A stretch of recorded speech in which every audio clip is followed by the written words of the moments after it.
Hudaýyň huzuruna Allahyny allap bolmaýa. Ýa namazda durduňyz. Ýatsı namaz okuýdyk. Ýatsı namazyň niýetini Hudaýa men falan tüýsli falan makamly adamdyryn Allahu ekber diýip bolarmy? Manasy ýok kimin. Hudaýa men falan tüýsli owadan adamdyryn diýip bolarmy? Manasy barmyş.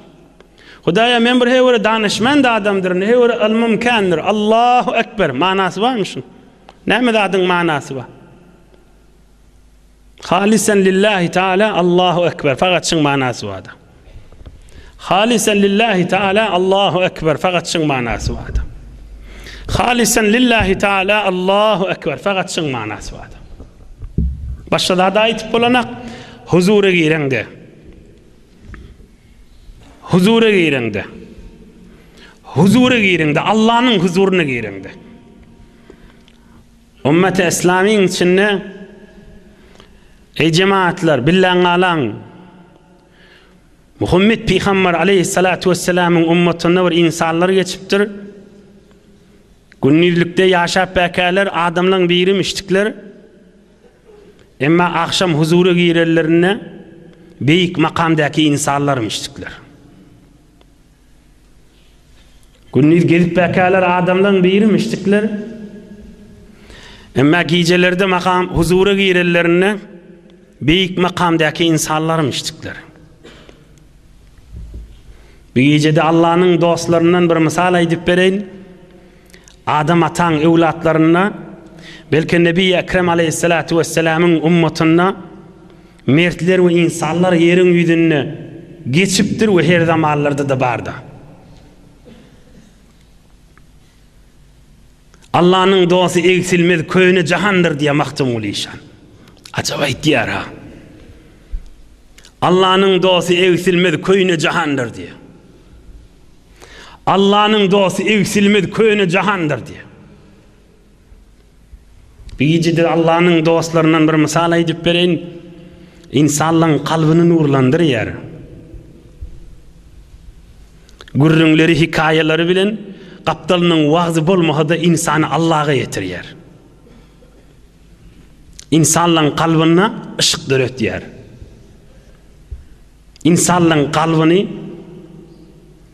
iman naýzalary bilen kalplamy sançyp hafa ölü kanlar dökýär bedeninden.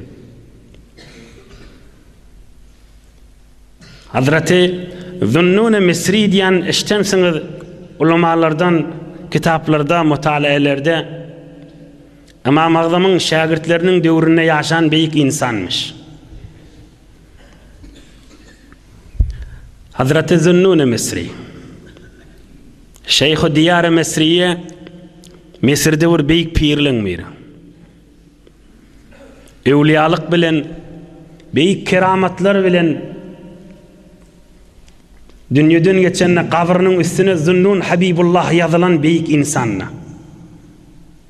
Dünýeden geçenne kabrynyň üstüne Zunnun Habibullah, Zunnun Allah'ın dostu diýilen beýik insanna. Ta dünýeden geçýänçe öz ýurduna bir adam şoňa diýmeýänmişdik da. Ölenden soň bilipdirler. Ta dünýeden geçýänçe bir adam bilmändir onu Allah'ın dostudur diýip. Emma dünýeden geçenne Zunnun Habibullah ýazylypdyr. Tarihi Demeşk, Siyer-i A'lamun Nubala we Hilyetul Ewliya beýik tarih senetli kitaplarda oň beýik gurrunlaryny getirýär. Ol beýik insan aýdýar, bir ýyl hac etmäge ýola düşdüm diýer. Teberrük okap berin. قال ذنون مصري قدس سره حججت سنة فضللت عن الطريق ولم يكن معي زاد ولا راحلة ولا ماء وإني لمشرف على الهلكة.